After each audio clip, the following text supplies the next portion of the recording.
You actually cannot perceive higher realities if you are not purified. That is a requirement. The morality is a requirement in perception of higher worlds and attainment of higher worlds. Truthfulness is a massive requirement. You are not gonna cross certain thresholds. If the vessel is not purified, and if you don't continuously work on refining the self, right? Now, when you talk about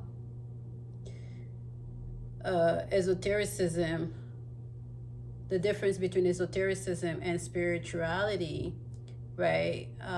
Esotericism has a component of a spiritual practice, and spiritual practice has a component of a meditation practice, right?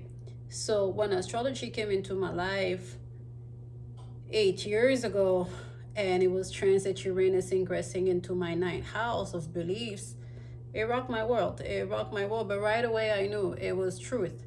There was no questions about it. And I knew how to manipulate those charts right away, like I had done it before. I mean, it just came so easy, That's number one.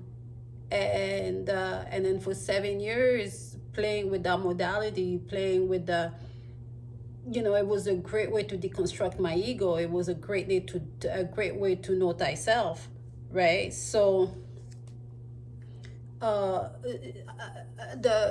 I hate calling it astrology because it's so banalized these days, but the stellar science, the science of cyclical cycles and planetary movement it was huge to understand that I am not the self. I am not the doer. I am not the one, taking action. It doesn't matter what I think or how well I resonate, or raisonner in French, how much intellectual input in reasoning in deduction to come up to a solution. The path, the 3D, the blueprint, the scaffolding is already been planned, right? For that reality, that archetypal reality to take place. And it was a great way to deconstruct the ego, so that 7 years later, 2 years ago, when Yogananda came into my life and I read Autobiography of a Yogi, and started realizing our human capabilities and abilities as human, that's when I dropped everything to start meditating, because I said, there's nothing, this is what I want to pursue. This is what I want to pursue. This is what I do. I want to get to those levels, right? So that was a huge motivational factor. I got into Kriya Yoga, right? And I was getting a new roommate, so I had redone my house, sort of my hallway, my entrance, and I purchased a Buddha just to put at the front in the entrance. And then with Yogananda, the mantra started coming into my life, and the Om sound started playing. And also I was experiencing a transit Neptune was conjunct my sun, my natal sun, where I was getting the dissolution, right? And it was so easy for me to transcend, right? It was amazing. It's like the best high you've ever been on, right? So I was transcending, I was enjoying my meditation. I could meditate all day, staying in that blissful state, right? And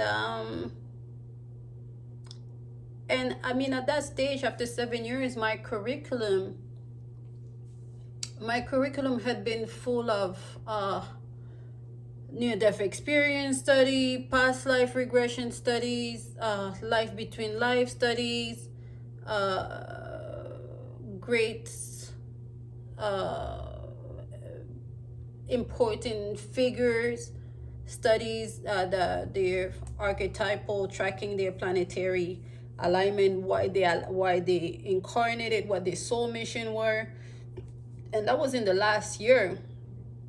Before I was moved to Ibiza. I was supposed to be in Ibiza for 10 days on vacation with my sister, when everything started just showing me that you're not going forward, you're staying here. And extremely worried. Ibiza is extremely expensive. We were this summertime. I was traveling with my sister, and we were supposed to go on to Greece and Turkey. Turkey, I don't even know. We were supposed to go on to Greece, and I told her, you have to keep moving, I have to stay here. And that was hard. That was extremely hard, but I did that. I stayed, and about a month later, I still didn't know what I was doing. After a month later, but I was partying less. That's one thing I know. It's like, okay, something has shifted from the party vacation we came to wanting peace and quietness and withdrawing myself. And then I had an eclipse in Ibiza. I was in Valencia for 10 days. I had to go clean my head to know, like, am I really staying here, or am I turning around? At that point, my sister was already gone for over 2 weeks, 2 weeks. And I got out of the island just to, let's take a breather. You're supposed to be back in Toronto September 3rd. It is now second week of September. Kids are going back to school. You have appointments. Nothing that can't be, but you have a life in Toronto that you have to go back to. And so I said, no, I'm staying. So, and I wanted to be on Ibiza Island for the eclipse. So the night before the eclipse, I took the ferry across back. It's a 5-7 hours overnight. And I was there for the eclipse. DJ Salmon at Ibiza Port. Port of Ibiza. And then what happened after that? And then ended up getting a house now almost a month from end of season. I got an off-season price. I ended up staying for 5 months and having one of the most enlightening, transcendental experiencing, meditating every day. Converted to vegetarianism. And it was great. And during that time, I had so many revelations. I had so many revelations, insights. I will meditate, and after my meditation, questions I will ask, answers will just come to me in no time. And it was also a great time to look at charts. I saw charts like I had never seen them before. I had never had that level of perception before. It was a whole new way of seeing charts in front of me.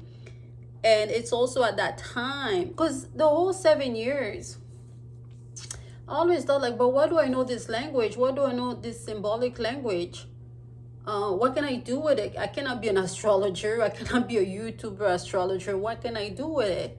And it's at that time that a girl on YouTube came to me, The Alchemist. And I recognized her as a teacher because throughout my 7 years training, I had several teachers. Several teachers came to me and taught me bits and pieces that expanded my consciousness. And one of them was Matthias Di Stefano. I learned a lot with him. I learned a lot with Dolores Cannon. The moment she said, this place is a play, it's a set. The actors are in the back, they're ready to enter. It just clicked. It just clicked. I said, yes, it is. And, there was I just knew that I was hearing truth, right? There was so much deconstruction of my beliefs during those 7 years.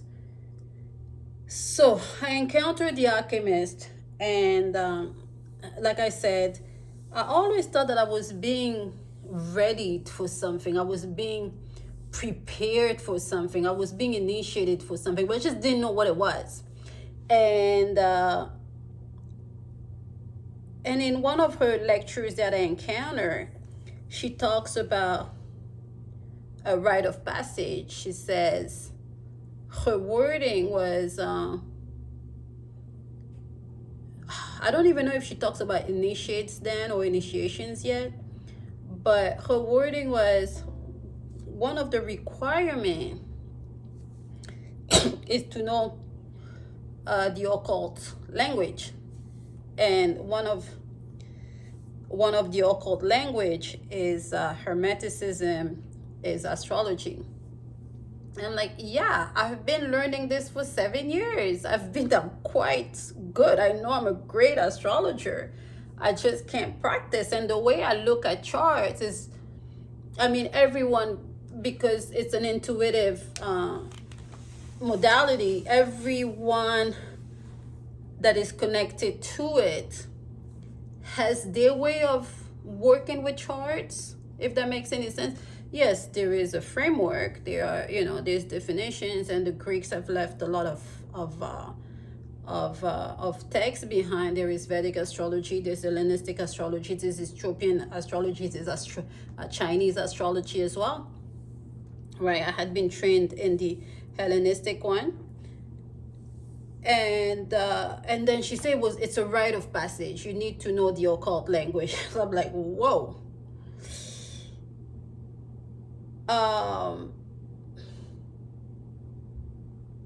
So that did a huge number of me, and I'm like, that's what I was being trained for. That's what I was being, that's why I know this language. So I come back to Toronto at the top of January 2025, after being in Ibiza since September, or actually August, but really in seclusion, in retreat, in meditation since September. And then I encounter Steiner. Steiner comes into my life, and eclipse 2025, March 8th. That's when the way of the initiate came to me. And I haven't put Steiner down. Like, this guy literally lives in this house. I listen to him all the time, and that is a huge part of my spiritual practice. His texts, they're my ASMRs. Like, I fall asleep to him, I wake up to him, I dive deeper. There's no one else I can give my attention to like I give Steiner, because no seers has left this in-depth knowledge behind, right? And the concepts that Steiner explains to you, anthroposophy, esotericism, occultism, mysticism,